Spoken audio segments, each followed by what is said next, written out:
¿Qué tal? Muy buenas tardes. Muchísimas gracias por estar una vez más con nosotros y bienvenidos a Noticias Globovisión Salud. Para conversar sobre este tema, la epilepsia, está con nosotros el doctor Luis Briceño, quien es neurólogo pediatra. Bienvenido. Muchísimas gracias por estar con nosotros. Gracias por la invitación, Dayana.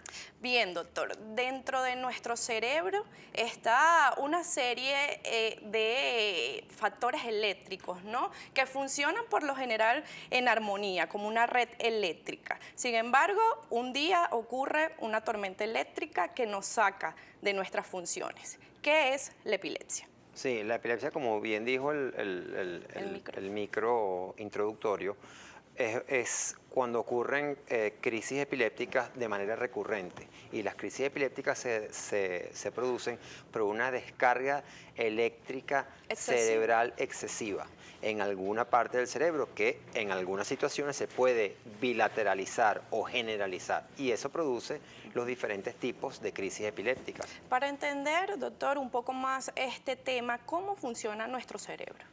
Ok, el cerebro está lleno de neuronas. Las neuronas se comunican, las neuronas tienen una prolongación que es el axón y el axón emite dendritas. Es como, imagínate que yo soy la neurona, mi brazo es el axón y mis manos son las dendritas. Y las dendritas se comunican con otras dendritas de millones de neuronas. Así es como funciona. Y el funcionamiento es bastante complejo, es un poquito difícil de resumir en tan poco tiempo, porque hay muchos neurotransmisores, canales de voltaje, muchas cosas realmente muy complicadas que están involucradas en el funcionamiento y en la transmisión del impulso nervioso. ¿Cuáles serían las causas de la epilepsia? Mira, las causas de epilepsia hay muchas. Las alteraciones genéticas son cada día se consiguen o se encuentran más alteraciones genéticas que están relacionadas con epilepsia. Por supuesto, un ACV, un tumor, un traumatismo craneoencefálico también puede producir convulsiones en un futuro en algunas personas. ¿La meningitis, doctor? La meningitis también, porque futuro? porque la meningitis puede producir un daño parenquimatoso bien importante y eso pues, puede producir crisis epilépticas. Sobre todo en los niños, ¿no? Es muy frecuente tal vez que sea por causas de meningitis. Depende de la severidad de la meningitis. Okay. Okay, la meningitis es un cuadro que si no se trata precozmente puede ser muy aparatoso y los daños pueden ser muy graves. Entonces, en la medida que la meningitis se detecte a tiempo, la morbimortalidad va a disminuir muchísimo. ¿Cuáles serían los síntomas de la epilepsia? ¿Las convulsiones siempre están presentes o no necesariamente? Sí, lo que pasa es que a veces las convulsiones no son tan evidentes. Okay. Hay crisis epilépticas o convulsiones que son las mioclonías, por ejemplo, que son sacudidas. Las sacudidas a veces no son tan evidentes para muchas personas.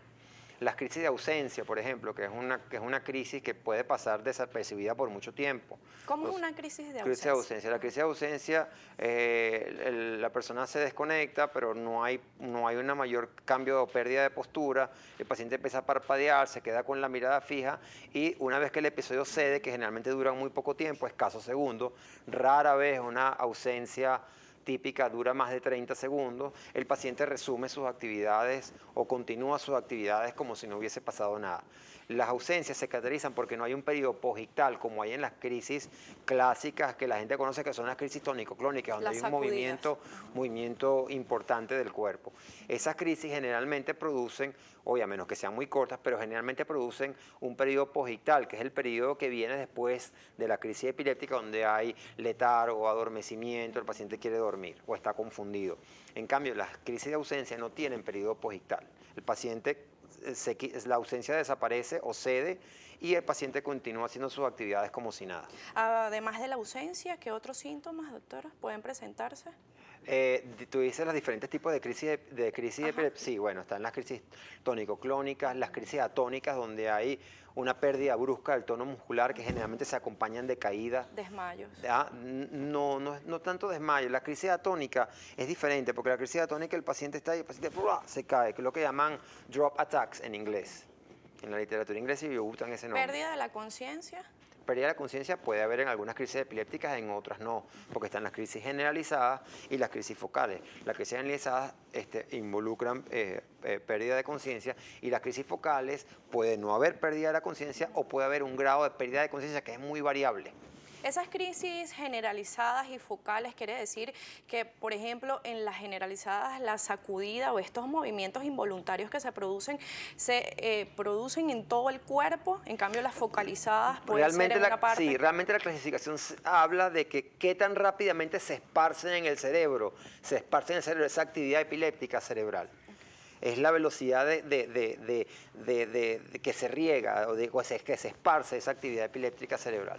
Ahora, tampoco todas las pérdidas de conocimientos acompañadas de sacudidas tiene que ser una crisis epiléptica, ¿no? No necesariamente. Está el síncope, que el síncope es una pérdida transitoria de conciencia con una recuperación muy rápida, que tiene otras causas. Está el síncope reflejo, está el síncope por hipotensión ortostática, hay el síncope por problemas cardiovasculares. Generalmente esas son las tres clasificaciones de los síncopes. Pero los síncopes, cuando se prolongan un poquito, el paciente puede hacer sacudidas tipo mioclonías, que son sacudidas. Entonces a veces se confunde un poco. De hecho, en los congresos a veces vemos videos, entonces para diferenciar. Entonces, oye, ¿este paciente qué será? Entonces tú lo ves que hace sacudidas y no, resulta que es un síncope. A veces no es tan fácil diferenciar. ¿Cómo sería entonces una crisis epiléptica? Para ver si nosotros acá logramos diferenciar. Mira, generalmente las crisis epilépticas tienen periodo posictal. El síncope, diferenciándolo del síncope, el síncope no tiene periodo posictal, la recuperación es muy rápida. Okay. En cambio, el síncope la crisis epiléptica, tienes ese periodo, después de que la crisis cede, tienes ese periodo de adormecimiento, Cansancio. de letargo, sí, que el paciente está confundido, puede ser que no sepa dónde está y todas esas cosas. ¿Puede presentarse una crisis única y más nunca, por ejemplo? Sí, por supuesto que sí. Un paciente puede convulsionar una sola vez y no volver a presentar otra crisis más nunca en su vida. Eso puede pasar. ¿Esto igual es epilepsia? No, la epilepsia se refiere a la recurrencia, Okay. a la repetición de las crisis en el tiempo. A eso se refiere la epilepsia. Ahora, ¿hay alguna relación entre la fiebre y las convulsiones y las crisis epilépticas? Sí. Por ejemplo, las fiebres en los niños que suelen convulsionar en algunos casos. Sí, las convulsiones febriles o las crisis epilépticas febriles, lo que pasa es que el término es un poquito... Decir crisis epiléptica febriles se presta un poquito a confusión. Okay. De hecho, en la clasificación de epilepsia dice crisis epilépticas que no tienen implicación de epilepsia. Entonces, oye, tú le explicas a las mamás, entonces, oye, tú me estás hablando de crisis epilépticas, pero que no quieren decir epilepsia, pero es así como se habla de la terminología. El 5% de los niños convulsionan por fiebre. Entonces, son convulsiones que son inducidas por fiebre en niños comprendidos entre los 6 meses y los 5 años de edad.